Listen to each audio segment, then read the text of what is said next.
الحمد للہ رب العالمین والصلاة والسلام علی سید الانبیاء والمرسلین اما بعد اعوذ باللہ من الشیطان الرجیم بسم اللہ الرحمن الرحیم کنتم خیر امت اخرجت للناس تأمرون بالمعروف وتنہون عن المنکر وتؤمنون باللہ وقال اللہ تبارک وتعالی وَلْتَكُمْ مِنْكُمْ أُمَّةٌ يَدْعُونَ إِلَى الْخَيْرِ وَيَأْمُرُونَ بِالْمَعْرُوفِ وَيَنْهَوْنَ عَنِ الْمُنْكَرِ وَأُولَئِكَ هُمُ الْمُفْلِحُونَ۔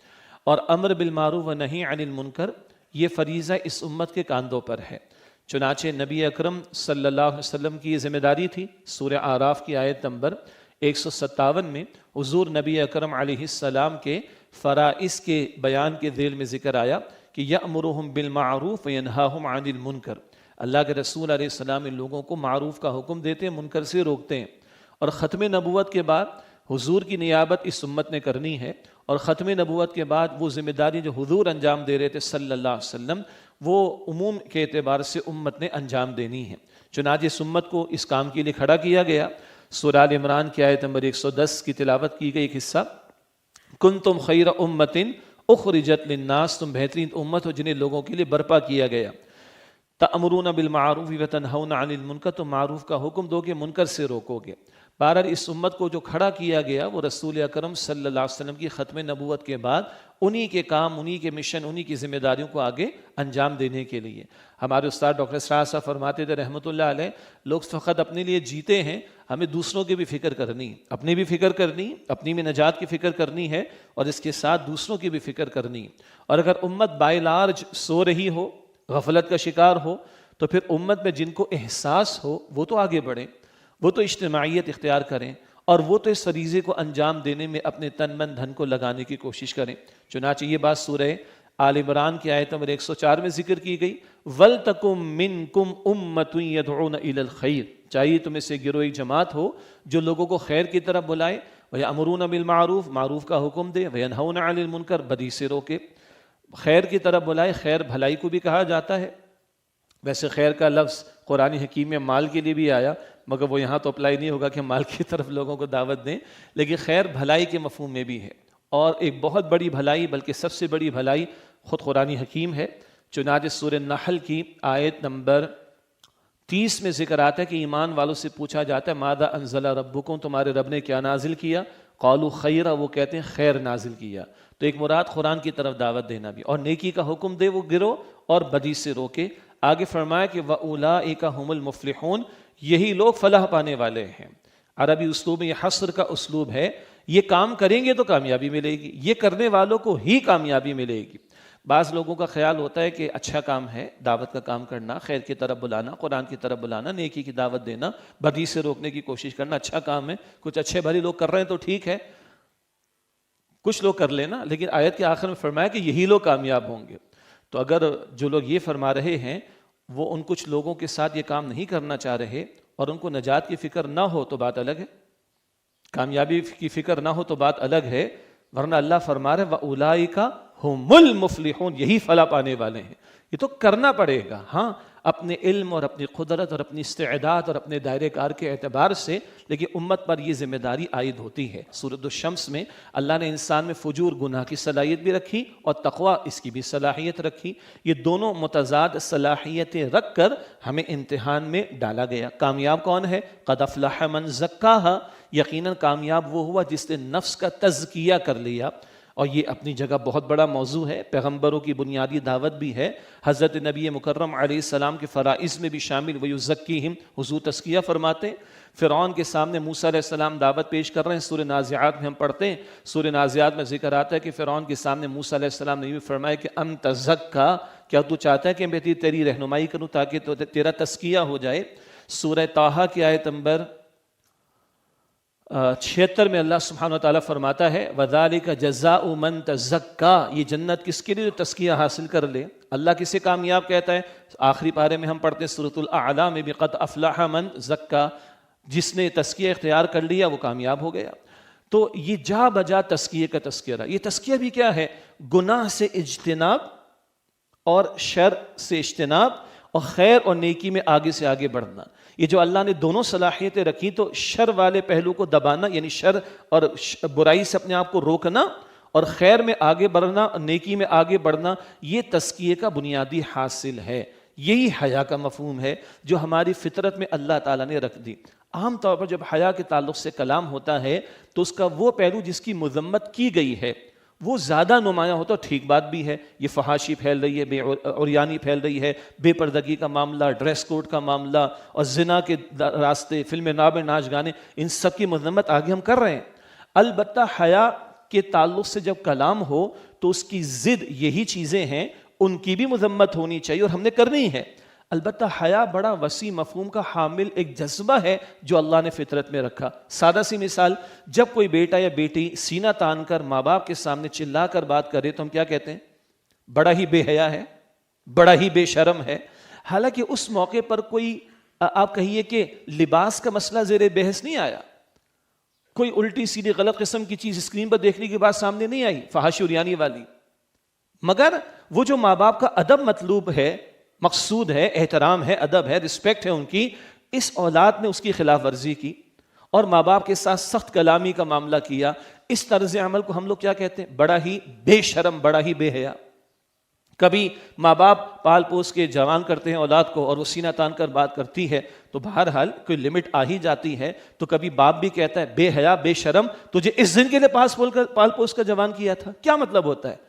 تو نے فرما برداری نہیں کی، تو نے وفاداری نہیں کی، تو نے رسپیکٹ نہیں کی، اور وہ جو بے حیائی کی مذمت والے پہلو وہ اس وقت زیر گفتگو نہیں ہوتے، یہ اخلاقی رویے کا مسئلہ ہے۔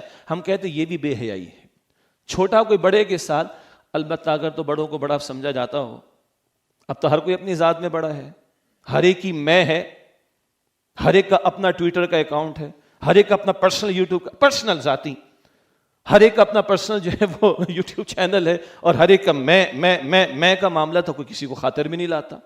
کبھی بڑے بوڑھے سمجھاتے تھے گھریلو معاملات میں شوہر بیوی کے درمیان نزاع جھگڑا، بیٹا مان جاؤ، تو خاموش ہو کر بڑوں کی مان لیا کر۔ اب کیا کہتے ہیں؟ ہم آزاد ہیں، اپنے کام سے کام رکھو۔ اور اگر دوسری سوسائٹیز ہوں تو وہ 911 والوں کو فون کر دیتے ہیں، اور 911 والے آ کے جو ہے وہ بچوں کو سپورٹ کرتے ہیں، ماں باپ کو چپ کرا دیتے ہیں۔ اس لیے کہہ رہا ہوں کہ اگر تو کہیں ہو تو بہرحال بڑوں کا ادب کوئی نہیں کرتا اور بڑوں کے ساتھ سختی کرتا ہے، بے احترامی کا معاملہ کرتا، تب بھی ہم کیا کہتے ہیں؟ بڑا ہی بے شرم، بڑا ہی بے حیا ہے۔ یہاں وہ لباس کا پہلو، عریانی کا پہلو، فحاشی کا پہلو نہیں ہے، کردار کا مسئلہ ہے۔ اسی طرح اللہ اکبر، حدیث مبارک میں آتا ہے، اللہ کے رسول علیہ السلام فرماتے سب سے بڑھ کر اللہ تعالیٰ اس بات کا حقدار ہے کہ اس کے ساتھ حیا کی جائے۔ کیا مطلب؟ ماں باپ نے پال پوس کر اولاد کو جوان کیا اور اولاد آگے سے سینہ تان کر بات کرے تو بے شرمی کی بات ہے نا۔ اللہ کون ہے؟ ہمارا خالق ہے، مالک ہے، رازق ہے، محافظ ہے، کروڑ ہا کروڑ دینے والا نعمتیں، جس کے بارے میں وہ خود کہتا ہے 2 مرتبہ سورہ نحل میں، سورہ ابراہیم میں، وَإِن تَعُدُّ نِعْمَةَ اللَّهِ لَا تُحْصُوهَا، اللہ کی نعمتوں کو شمار کرنا چاہو بھی تو شمار نہیں کر سکتے۔ فَبِأَيِّ آلَاءِ رَبِّكُمَا تُكَذِّبَانِ، بس تم اپنے رب کی کن کن نعمتوں کو جھٹلاؤ گے۔ سب سے بڑی بے شرمی کیا ہے؟ سب سے بڑی بے حیائی کیا ہے؟ سب سے بڑی ناہنجاری کیا ہے؟ سب سے بڑا بہت ہی گندا طرز عمل کیا ہے؟ کہ بندہ خالق کی نعمتوں کا اعتراف نہ کرے، بندہ خالق کی اطاعت نہ کرے، بندہ خالق کی نافرمانی کرے۔ اور کیسی بے شرمی و بے حیائی کی باتیں! اس رویے کے اعتبار سے بندہ ڈاکٹرز کے کہنے پر حلال کو چھوڑ دیتا ہے نا۔ کولیسٹرول کا پرابلم ہے، بلڈ پریشر کا ایشو ہے، شوگر کا پرابلم ہے، یہ ہے وہ ہے، تو ڈاکٹر نے کہا بھائی یہ بھی منع، یہ بھی منع، سب حلال ہوتا ہے، سب حلال ہوتا ہے، اور ہم آنکھیں بن گئی، بالکل ڈاکٹر صاحب مجھے جان عزیز ہے، میں کچھ بھی کر سکتا ہوں۔ کتنا ہم لوگ کیئر کرتے ہیں نا، تو ڈاکٹر کے کہنے پہ حلال کو چھوڑ دیتے ہیں، اللہ سبحانہ و تعالیٰ کے فرمانے پر حرام بھی چھوڑنے کو تیار نہیں ہو رہے۔ یہ سب سے بڑی بے حیائی ہے، یہ سب سے بڑی بے شرمی ہے۔ تو جیسے ماں باپ کے بارے میں، جیسے بڑوں کے بارے میں غلط رویے، طرز عمل کو ہم کہتے بے حیائی، تو صحیح طرز عمل کو کیا کہیں گے؟ حیادار رویہ۔ تو اللہ کے معاملے میں نافرمانی ہے، ناشکری ہے، اس کی نعمتوں کی ناشکری ہے، اس کی نافرمانی کا رویہ ہے، حرام کو نہیں چھوڑ رہے، اطاعت نہیں کر رہے، فرائض پر عمل نہیں کر رہے، اس کے ساتھ سب سے بڑھ کر محبت نہیں کر رہے، اس کی اطاعت سب سے بڑھ کر نہیں کر رہے، اس کو ترجیح اول اگر نہیں بنا رہے، تو یہ سب سے بڑی بے حیائی ہے۔ تو حیا تو پوری زندگی پر یہ بات پھیلی ہوئی ہے. اس لیے عرض کیا تھا کہ حیا کیا ہے؟ وہ فطری جذبہ جو مجھے اور آپ کو خیر کی طرف راغب کرے اور شر سے بچائے. اور یہی زندگی کا حاصل ہے کہ شر سے بچ کر خیر میں آگے بڑھ کر نیکی کے رجحان کو پا کر نیکی میں آگے بڑھنا اور گناہوں سے اجتناب کرنا. یہی تزکیہ نفس کا حاصل بھی ہے. البتہ یاد رہے شر وہ ہے جسے رب نے شر کہا ہے اور اس کے رسول نے شر کہا ہے صلی اللہ علیہ وسلم. خیر وہ خیر ہے جسے رب نے خیر فرمایا ہے اور جس کو رسول اللہ نے خیر فرمایا صلی اللہ علیہ وسلم. ہاں نیکی بدی، بنیادی شعور نیکی بدی کا ہمارے اندر بلٹ ان ہے. ہماری فطرت میں، فطرت انسانی میں اخلاق حس موجود ہے. نیکی بدی کا ایک بنیادی تصور موجود ہے، مگر انسانی عقل کامل نہیں ہے، کافی نہیں ہے، محتاج ہے بندہ. اس لیے عرض کیا کہ خیر کا اور شر کا کامل تصور وہ وحی کی تعلیم کے ذریعے ملے گا جو رب عطا فرماتے اپنے چنے ہوئے بندوں کو، جن کو ہم انبیاء اور رسول کہتے ہیں علیہم السلام. اس وسیع تر تصور کے بعد اب آئیے حیا کی ضد جسے ہم بے حیائی کہتے ہیں، حیا کی ضد میں جس میں فحاشی اور یعنی کے معاملات آتے ہیں، اس سارے تناظر میں اب آگے ہم نے کلام کرنا ہے انشاءاللہ تعالی. سورہ نور آیت نمبر 19. ان الذین یحبون ان تشیع الفاحشۃ فی الذین آمنوا، بے شک وہ لوگ جو چاہتے ہیں کہ ایمان والوں کے درمیان میں فحش باتوں کی اشاعت ہو، پھیلے. لہم عذاب علیم، ان کے لیے دردناک عذاب ہے. فی الدنیا والآخرہ، دنیا اور آخرت دونوں میں. واللہ یعلم، اور اللہ جانتا ہے. وانتم لا تعلمون، اور تم نہیں جانتے. فلمیں اور ڈرامے اور ناچ گانے یہ تو پرانی باتیں ہو گئی. سوشل میڈیا پہ کیا کچھ اویلیبل نہیں، کیا کچھ انکنٹرولبل اویلیبل نہیں. اور پھر تعلیمی اداروں کا حال، وہ اسلام آباد کی یونیورسٹی کی بات آ چکی ہے، بیان کرنے کی حاجت نہیں. شہر لاہور کی یونیورسٹی کا ایک بہت معاملہ ابھی آ چکا آپ کے ہمارے سامنے. مستقل تعلیمی اداروں میں جو کچھ ہو رہا ہے، ریپ تک کے کیسز معاذ اللہ، قتل و غارت گری تک کی باتیں، نفسیاتی امراض، عشق و محبت، لیلا مجنو کی داستانوں میں مبتلا طلبہ و طالبات نفسیاتی امراض میں مبتلا ہے. اور آگے بڑھ کر نکاح کا انکار اور زنا کے راستے دروازے کھل گئے. رسول اللہ صلی اللہ علیہ وسلم نے فرمایا، مسلم شریف کی روایت ہے، آنکھ بھی زنا کرتی ہے، کان بھی زنا کرتے ہیں، زبان بھی زنا کرتی ہے، دل بھی زنا کرتا ہے، ہاتھ بھی زنا کرتا ہے، پیر بھی زنا کرتا ہے. نامحرم کو دیکھنا برے جذبات کے ساتھ اور لذت حاصل کرنا، یہ آنکھ کا زنا ہے. کانوں سے سننا نامحرم کو یا نامحرم کی باتوں کو، لذت لینا، یہ کان کا زنا ہے. برا خیال لانا نامحرم کے بارے میں دل میں، لذتیں محسوس کرنا، یہ دل کا زنا ہے. زبان سے گفتگو ایسی کرنا کہ جس سے لذت حاصل ہو نامحرم کے تعلق سے، یہ زبان کا زنا. ٹچ کرنا، کیا کچھ نہیں ہو رہا آج خاندانوں میں شادی بیاہ کے موقع پر. نمازوں کے اہتمام کرنے والے، پردوں کے اہتمام کرنے والے بھی سمجھتے ہیں کہ اس موقع پر آزادی، انا للہ و انا الیہ راجعون. یہ تو کزنز ہیں، تو چلتا ہے، یہ تو چھوٹا، یہ بھائیوں کی طرح ہے، ڈانس ہو گیا تو کیا ہو گیا. ماں باپ بے غیرت ہو جاتے، ان کے سامنے سب کچھ ہو رہا ہوتا، سب ویڈیو بن رہی، ساری دنیا دیکھ رہی. اور ٹچ کرنے پر رسول اللہ صلی اللہ علیہ وسلم نے فرمایا، تمہارے سر میں کو کیل ٹھونک دے برداشت کر لینا. کس قدر سخت بات ہے. تمہارے سر میں کیل ٹھوک دے، اس کو برداشت کر لینا، مگر تم نامحرم کو چھو، وہ تمہیں چھوئے، اسے گوارا نہ کرنا.